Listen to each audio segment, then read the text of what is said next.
Welcome to the Uncomfortable Truth Channel. I am your host, AC Guided, and today we about to drop a banger. This video right here, it's going to open up your eyes because a lot of guys, they got their eyes shut, glued shut. They don't even see what's going on. Right now in today's climate, you can get with a woman 5 years ago, and you can have consensual intercourse with this woman. 5 years later, she can come back and say you raped her or you abused her. And you probably thinking, I ain't got no money. How's she going to get anything from me? I ain't got nothing. You thinking that you're going to be broke forever. You never know. You might hit the lottery for 50 million or 100 million. Now you got 100 million. And now all them women coming out the woodworks to take everything from you. I'm not going to do too much talking. It's a video of this guy that said he said he was dealing with this woman and they broke up, and she had her lawyer send him some paperwork saying that if he don't send her $9 million in a week, then they're going to take all the things that was private to the public. So basically she was going to try to tarnish his image. But I'm not going to do too much talking. If you like the channel, this is a new channel. I'm trying to grow the channel. So, sub to the channel. Hit that like button. This is the uncomfortable truth. Let's get into the video. I'm going to let him tell you what went on in his situation. Let's hear it from the horse's mouth. Hi, everyone.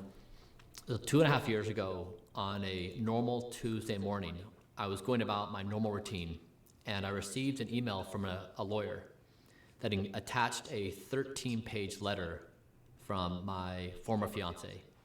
This letter accused me of all sorts of, quote, perverse and abusive behavior. It was a shocking email to receive. Never would I have expected this thing to arrive in my email box. At the time, there was a lot of accusations being made about a lot of people, and I knew that many people were losing their jobs and their careers over this time. And I was now right in the thick of it. I never imagined myself to be there. As I read through the letter, trying to make sense of reality, it was a state of paralysis I've never experienced before. I spent the day talking to friends, I spoke to my attorneys, and we were trying to figure out what to do. Universally, the advice I received from everyone was settle it, remain private. Don't take this into the public sphere because one's reputation can be eternally tarnished, and it's very hard to come back from. And it felt devastating to me. The accusations felt like an injustice.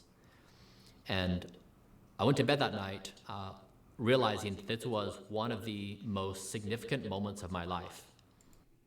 Let's pause it right there. You see? Doesn't this sound like the Diddy situation? Now, I know some people, they think with their emotions, so they feel like when they hear a woman say something that it's some truth to it. Think about this being your son that you love. Because a lot of people are biased. They don't know this person. They heard things. They heard allegations. You got to use your brain.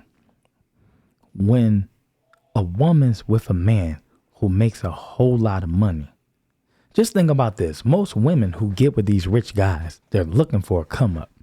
Let's just get that out the way. They're looking for a come up. So when they get the chance to be around these rich, successful guys, they're enjoying the lifestyle. And it might be some crazy things going on, but that's not what we're talking about. We're talking about women accusing men of rape and abuse. We hear this often with Tiger Woods, with Jonathan Major. We hear a lot of this abuse talk, and there's no evidence to back up these allegations that the women are putting out here to the public. Because shout out to Jason Black. A woman can't beat you up with her fist.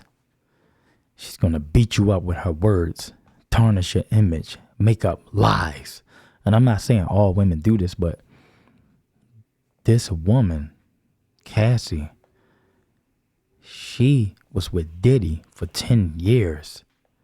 And because she broke up with this guy, I'm not sure who broke up with who, but she went on to get with a trainer or bodyguard or whatever guy she got with. They had a baby, and her life wasn't how it was when she was with Diddy. The resources wasn't the same.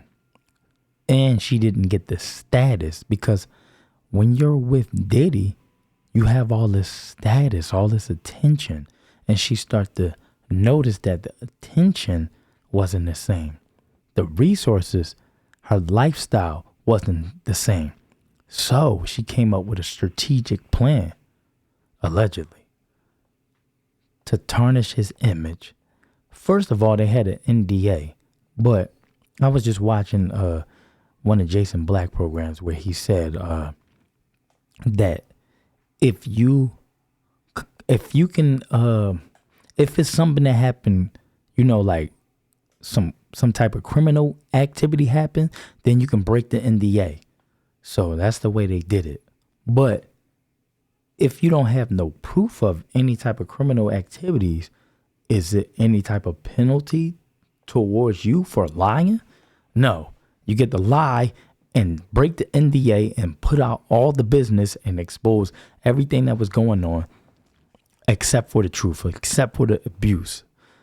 You see her coming out with all the allegations of him having her sleep with other men, or him doing some type of gay activity. I'm not even sure. But look, that's besides the point. What I'm trying to say, if you have a son and a woman accuse your son of doing something that he didn't do, you're not going to believe it. But you believe what other people are saying about Diddy. This man right here was accused of the same thing. They trying to get money. This is a money grab. They trying to get some money. But look, let's get back to the video. Let's listen to what else this guy has to say. That even though this was commonplace in society, it was happening everywhere, and it would have been easy to settle, it just didn't feel right to me.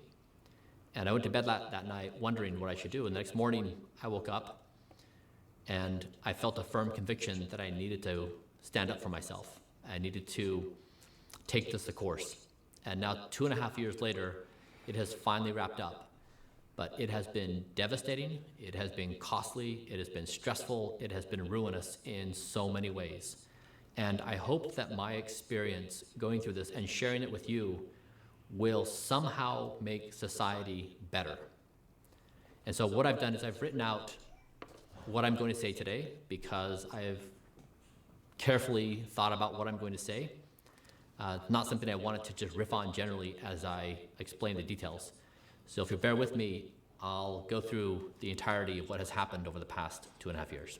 My former fiance threatened to make scandalous public accusations about me unless I paid her $9 million in 1 week. 2 years later, a judge ordered her to pay me $500,000 for the fees I had spent defending my innocence. The dark, underground accusation. Think about this.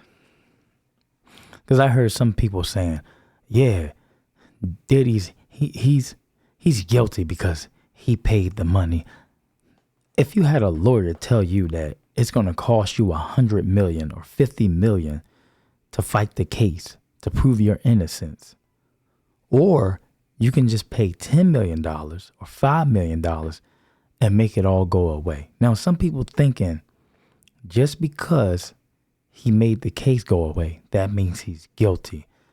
If you had millions of dollars, which one would you pick? If you were in a situation where someone's trying to tarnish your image, tarnish your name, what would you do? Would you want to keep dragging out this case to make things even worse and lose all that money in attorney fees? That doesn't make sense. You got a lot of people talking and they have no information on things. And plus now, we got word that Cassie's going on tour. Because think about it. When these lawyers, when they win a case, they get money from that case. So, let's say, hypothetically, Cassie got $30 million. Tax and fees and lawyer fees. When you gotta put that in consideration, she might walk away with maybe 15 million, 9 million after all the taxes and the lawyer fees. So now she's going on tour because the money's not enough. She wants some of that attention. She wants some of that status, and she can't get that with the man that she's with now. So think about it. When she was with Diddy, she was getting all this attention. She was able to go on all these trips, all these vacations, the expensive hotels. Now she's with this guy. Her lifestyle is not like that. So just think about this. This was about the money. This wasn't about her being abused or being raped. It's no evidence. It's no proof.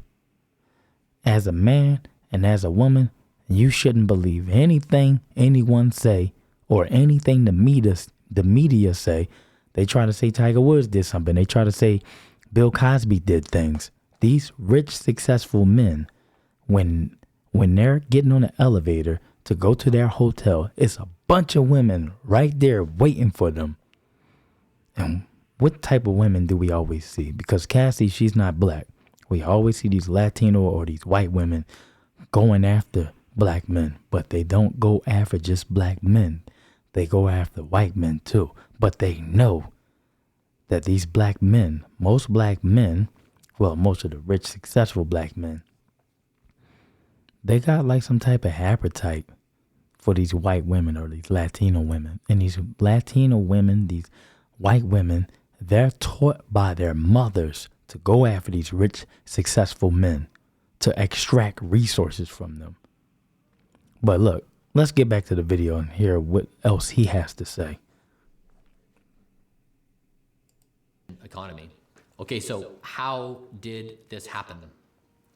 It started on April 6th, 2021, that morning I was telling you about, with a 13-page letter from her attorneys. A quote, redacted, is willing to settle all of her claims against Mr. Johnson and his companies for $9 million, ... This was surprising because after over a year of our relationship ending, for the first time ever, she was accusing me of a wide range of, quote, abusive and pervasive behaviors. Through her attorneys, she threatened to make her allegations public if I didn't pay her that $9 million in 1 week. Receiving this, WTF. What claims? What wrongdoing? Is this April Fool's? Am I being punked? I am so confused. This is a person whom I'd once had the most beautiful relationship with, and now she was unrecognizable to me. I double-clicked on the email and I started reading the letter, and the contents were shocking. I felt paralyzed. What was even more shocking was that my fiance and I had signed a separation agreement a year earlier when ending our relationship. We both agreed to walk our separate ways. You see, they don't even care about the paperwork no more. They're just going to disregard the paperwork to get over. It was clear that she and her attorneys were gambling that they would put enough pressure on me of my reputation being tarnished publicly that I would pay up and settle privately. She was emboldened by lawyers blinded by their greed to take advantage of her vulnerabilities and exploit my wealth. After over 6 months of threatening to destroy me, with more serious allegations in her, quote, podcast, a book deal, and a potential TV series, the attorneys who sent the demand letter never filed a complaint or produced a single piece of evidence to support the allegations. Then she got new attorneys. Seeing that threats alone were insufficient, they filed a case in court and tried to make me look like a monster. I successfully moved part of the case into arbitration, where we had agreed to resolve any disputes. As their legal losses mounted, they became increasingly unhinged in what they were willing to say. Sadly, global media ate it up. On March 31st, 2023, after extensive motions, depositions, and discovery, the arbitrator dismissed all her causes of action that had been referred to arbitration and ordered that my accuser pay me $500,000 to reimburse attorney's fees I'd been forced to spend defending my innocence. The ruling and award were confirmed by an active Superior Court judge on September 29th, 2023. After years of litigation, the corroborating evidence my accuser had of any of my accused wrongdoings, nothing. Not a single thing. In considering my accuser's attempt to invalidate the separation agreement she had signed, the arbitrator, a well-respected retired judge, pointed out that my accuser's, quote, undisputed conduct and testimony refute her claims. In other words, my accuser's own evidence contradicted her own story. Now, you see how, I'm not saying all women are like this, but when you record them speaking, when you put together all the evidence and everything, you start to notice a pattern that they'll say one thing and then they'll switch up everything that they're saying, or things won't even align with their story because they're just lying. That's why in today's climate, you have to make sure you record everything. Record when you're having a conversation with them. And this ain't to say that all of them are like this, but I'm just saying as a man, you have to protect yourself. You have to protect your wealth because they will lie on you and say you did something that you didn't do to extract resources from you. And the way the court is set up right now, they don't care. They don't care about people getting over on men. The women are protected, but the men were not protected from this court system. I'm going to try to tag the video down below because I'm not going to keep this video too long. It's already like almost 20 minutes. But if you got any valuable information out of this video, hit the like button. Subscribe to the YouTube channel. I'm trying to grow the channel. Hit that notification button so you can get notified every time I drop a video. This is the uncomfortable truth. I'll see y'all in the next video. I'm gone.